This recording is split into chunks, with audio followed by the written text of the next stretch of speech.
David and Samantha, a Florida couple who found love on a dating app, flew to Honolulu for a dream holiday, but when a hidden truth about Samantha's past was exposed, their paradise unraveled in a storm of rage and ended in a gruesome murder that shocked the world.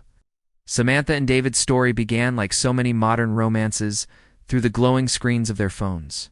Both living in Florida, they had swiped right on the same dating app, drawn to one another by carefully chosen photos and witty introductions. Samantha's profile presented her as a confident, fun-loving woman who adored travel and fine dining. David was captivated instantly. He had been searching for someone to fill the loneliness that lingered after years of failed relationships. And in Samantha, he believed he had found what he was missing. Their first conversations were light, filled with jokes and flirtation, but they quickly grew deeper. Late-night chats stretched until dawn, and within weeks, David was convinced he had stumbled upon something real. As time passed, the connection only grew stronger. They graduated from texts to video calls, where Samantha appeared perfectly put together, always careful about her appearance and demeanor. David admired her poise and the way she carried herself, seeing her as elegant, mysterious, and deeply attractive. To his friends, he gushed about meeting someone different, someone who understood him in a way no one else had. His excitement was infectious, and even those close to him, who had grown wary of his whirlwind romances, began to believe this time might be different. When they finally met in person, David's affection solidified into devotion. Their first date stretched into an entire weekend together, filled with long walks, romantic dinners, and hours of conversation that felt endless. Samantha's charm was undeniable, and David fell fast. Within weeks, they were acting like a committed couple, spending most of their time together, planning outings, and speaking of the future as if it were already written. For David, this was not simply another relationship. It was the beginning of a new chapter in his life. Samantha seemed equally invested, showering him with attention and affection. She listened closely when he spoke, laughed at his jokes, and praised his ambitions. David, who had long struggled with insecurities, basked in her validation. Yet beneath Samantha's warmth lay a secret she had guarded for years. Her life had been carefully constructed to protect her truth, and every interaction with David carried the weight of that hidden reality. She convinced herself that as long as the relationship stayed strong, the truth could remain concealed. As the months rolled by, their bond deepened. David introduced Samantha to friends and even hinted at a future that included marriage. Samantha, though nervous, leaned into the relationship, enjoying the stability and affection David provided. But she lived in quiet fear that her secret might one day surface, tearing everything apart. When David suggested they take a holiday together, Samantha agreed, hoping the trip would cement their love. He chose Honolulu, eager to escape Florida's routine and give their relationship a memory wrapped in beauty and romance. To him, it was the next step toward forever. To Samantha, it was both thrilling and terrifying, a journey that could either solidify their bond or unravel everything she had worked so hard to build. Honolulu greeted them with its warmth, the salty air wrapping around their skin as they stepped off the plane. For David, it felt like stepping into a dream. He had always imagined visiting Hawaii, and now he was here with the woman he believed was his soulmate. The beaches glowed with golden light, palm trees swayed in the breeze, and every corner of the island seemed alive with beauty. To David, it was paradise, and having Samantha by his side made it all the more perfect. He told himself this trip would prove that their love was as real as he imagined, a vacation that would bring them even closer together. Samantha, however, carried a heaviness she couldn't ignore. While she smiled for photos and joined David on excursions, inside she was consumed by fear. The secret she had worked so hard to protect felt like a fragile mask that could shatter at any moment. Honolulu, with its intimacy and constant togetherness, left little room for hiding. Every glance from David, every question he asked, made her heart race with the thought that he might see through the facade. She tried to push the thoughts aside, convincing herself that as long as she stayed composed, everything would remain intact. The first few days of the trip were filled with tourist delights. They lounged on Waikiki Beach, holding cocktails beneath the blazing sun. They boarded a catamaran, laughing as the waves sprayed against their faces. They walked through bustling night markets, tasting exotic foods and buying trinkets to remember their holiday. David was enchanted, snapping photos of Samantha at every turn, eager to capture memories of the woman he cherished. From the outside, they appeared like any other couple in love, their happiness radiating against the backdrop of paradise. Yet cracks began to form in their carefully crafted picture. David noticed moments when Samantha grew distant, her smile faltering when she thought he wasn't watching. She would retreat into silence unexpectedly, her gaze lost in thought. At first, David assumed it was fatigue or stress from traveling, but a quiet suspicion began to creep into his mind. He had always been proud of how open they were with each other, yet here, in this beautiful place, Samantha seemed guarded, as though she were hiding something. The tension grew slowly, but steadily. During a dinner overlooking the ocean, David caught Samantha avoiding certain topics, her responses vague when he asked about her past. A question about her family drew only a quick change of subject. That night, while she showered, David scrolled through her social media with more scrutiny than before, noticing gaps and inconsistencies that he hadn't questioned earlier. The unease took root, and the trip that was meant to strengthen their relationship began to stir doubts he couldn't shake. For Samantha, the fear of discovery hung over every moment like a storm cloud. She told herself she had managed to keep her truth hidden this long, but the closeness of their holiday was exposing vulnerabilities she hadn't anticipated. Each day that passed in Honolulu felt like a countdown, as if the island's beauty was masking the approach of something dark. She clung to David's affection, hoping it would be enough to shield her from the truth she dreaded revealing. But deep down, she sensed that paradise was not where their love story would blossom, but where it would begin to unravel. Claire's world had grown unbearably small, yet even within its suffocating boundaries, she began to search for ways to reclaim a sliver of control. She started writing in secret journals, documenting her pain and recording the bruises that never seemed to fade. These journals were tucked away in drawers and closets, hidden between old linens and books that Richard never touched. Writing became her only refuge, the single place she could release her fear and rage without consequence. In her words, she confessed to herself what she dared not admit aloud. Her husband was breaking her, and she did not know how much longer she could endure it. Richard, meanwhile, drifted further into his obsession with control. Business deals brought him more fortune, but they did nothing to soothe his wounded pride. His desire for children had twisted into an obsession, and every time he saw families or heard colleagues speak of their heirs, it enraged him.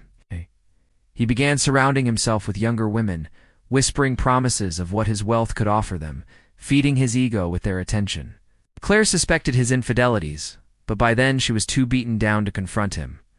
Her silence was not acceptance, but resignation, a recognition that fighting him would only provoke more violence.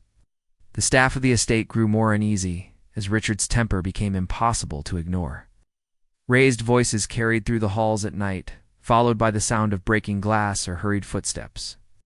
Once a maid entered Claire's room, to find her sitting on the floor, clutching her ribs with tears streaming down her face. But when asked what had happened, Claire only shook her head and whispered that she had fallen. The staff knew better, yet fear of losing their livelihood kept them from speaking out. Richard's power extended beyond the walls of his mansion. He had allies in high places who would never question his word over theirs. Despite the fear that consumed her, Claire began to imagine escape. She secretly looked into properties far away from Ohio, places where she could start fresh under another name. But every attempt was thwarted by the realization that Richard's wealth gave him eyes and ears everywhere. She feared he would track her down no matter how far she ran. Still, the idea of freedom lingered like a faint flame flickering in her heart, even as everything else dimmed. As months passed, Richard's anger deepened into cruelty, so cold it terrified even him. He began speaking openly of his disappointment, reminding Claire daily that she was worthless in his eyes. His wealth had given him the means to control her every move, and his fury fueled his determination to remind her that she could not leave him without consequences. To him, she was no longer a wife but a possession, one he had the right to break. The marriage had crossed the line from misery into something far more dangerous. Claire's journals became darker, her words carrying the tone of someone who feared her life might not last much longer. The staff tiptoed around the house, each day wondering if the next outburst would end in tragedy. Richard, consumed by rage and haunted by his unfulfilled legacy, began plotting in ways that would soon unleash horrors no one inside the estate could have imagined.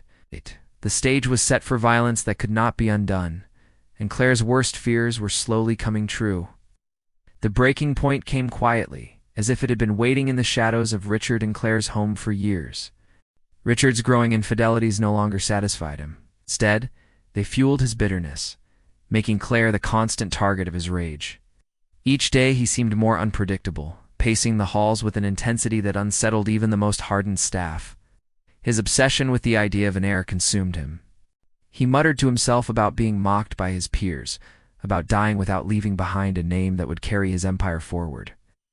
His pride had curdled into paranoia, convincing him that Claire had not only failed him, but had somehow betrayed him. Claire felt the tension in the air every moment. Meals were no longer shared, but endured.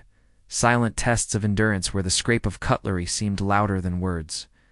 She avoided him whenever possible, retreating into her room, hoping his temper would burn itself out. Yet her instincts told her something had shifted. The bruises had grown darker, the punishments harsher, the control more suffocating. She began to fear that Richard's cruelty was not simply the release of anger, but a deliberate descent toward something far worse. Richard's wealthy friends saw none of this. At social events, he smiled, shook hands, and charmed, all while painting Claire as a devoted wife who preferred the quiet of home. No one questioned why she appeared less and less at his side. To the outside world, they were still the enviable couple, living in luxury that others only dreamed of. But inside the mansion, Claire lived on borrowed time, trapped in a nightmare that was steadily closing in. Her journals reflected her growing terror. The once measured words of sorrow had turned into frantic entries that documented threats Richard had made, moments where she believed he might kill her. She wrote of his eyes, how they no longer looked at her with anger, but with something colder, something that stripped her of humanity. In her final entries, she wrote of a premonition that her life would end violently in the home she had once thought would keep her safe. The storm finally broke one late evening. Richard had returned from a business dinner, his mood sour and his temper short. The details of that night would never be entirely clear, but what was known came from the shattered evidence left behind. Neighbors reported hearing raised voices, followed by the sound of something heavy crashing against the walls. Inside the mansion, staff froze in fear as the violence escalated. The confrontation, which had begun like so many others, spiraled out of control with a ferocity no one could stop. What followed was a night of brutality so severe that it left even seasoned investigators shaken. When the violence ended, the grand estate stood eerily silent, its chandeliers glowing softly over a scene of horror. The life that had been built over 2 decades of marriage collapsed in a single night of rage. The husband who had once promised love and protection had unleashed a level of savagery that no one could have predicted, leaving behind not only devastation, but the beginning of a story that would horrify everyone who learned of it. The morning after the violence, the mansion that once radiated wealth and status was cloaked in an eerie silence. It was a house too quiet, as though it already knew what had unfolded within its walls. The staff, paralyzed by fear, hesitated to step inside the main wing, but when they finally did, they stumbled upon a scene so gruesome it was beyond comprehension. Claire's lifeless body lay broken, the extent of the injuries revealing a level of rage that could not be mistaken for anything but deliberate murder. Blood stained the polished floors, a grotesque contrast to the elegance of the surroundings. Richard was nowhere to be found.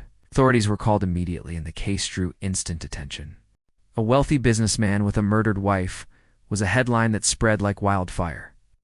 Investigators arrived swiftly, securing the sprawling estate and piecing together the timeline of events. What they uncovered painted a disturbing picture. The staff, though hesitant, eventually admitted to years of violence, whispered accounts of bruises and screams they had ignored out of fear. Hidden among Claire's belongings, detectives found her journals pages of confessions documenting years of abuse and her growing belief that Richard would one day kill her. These entries became the foundation of the case, a haunting voice from beyond the grave that laid bare the truth of her suffering. As investigators searched for Richard, rumors swirled. Some believed he had fled the country, using his wealth and influence to disappear. Others insisted he was hiding nearby, too arrogant to believe he could be caught. His absence only fueled public outrage.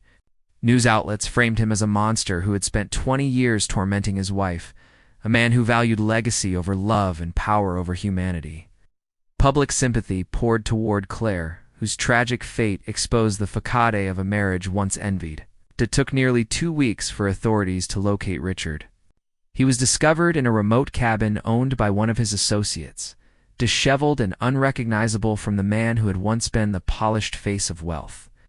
His capture sent shockwaves through the community.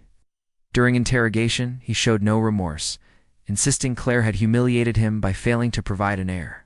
In his warped perspective, the murder was the final punishment for 2 decades of what he considered betrayal.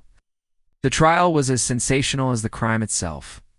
Prosecutors built their case around Claire's journals, using her words to narrate the horrors she endured. Photographs of the crime scene, combined with the testimony of the staff, painted a damning image of a man whose obsession had consumed him. The defense tried to argue temporary insanity, claiming Richard's desperation for children had driven him into a spiral, but the evidence was overwhelming. The jury deliberated for only a short time before delivering a guilty verdict. Richard was sentenced to life in prison, without parole, stripped of the empire he had built and the respect he once commanded. The mansion, once a symbol of success, was left abandoned. A grim reminder of the brutality that had unfolded within its walls. Claire's journals were preserved as part of the court record, her words ensuring her story would never be silenced. In the end, the marriage that began with promise and luxury ended in horror and bloodshed. Richard's legacy was not the heir he had craved, but the infamy of his crime.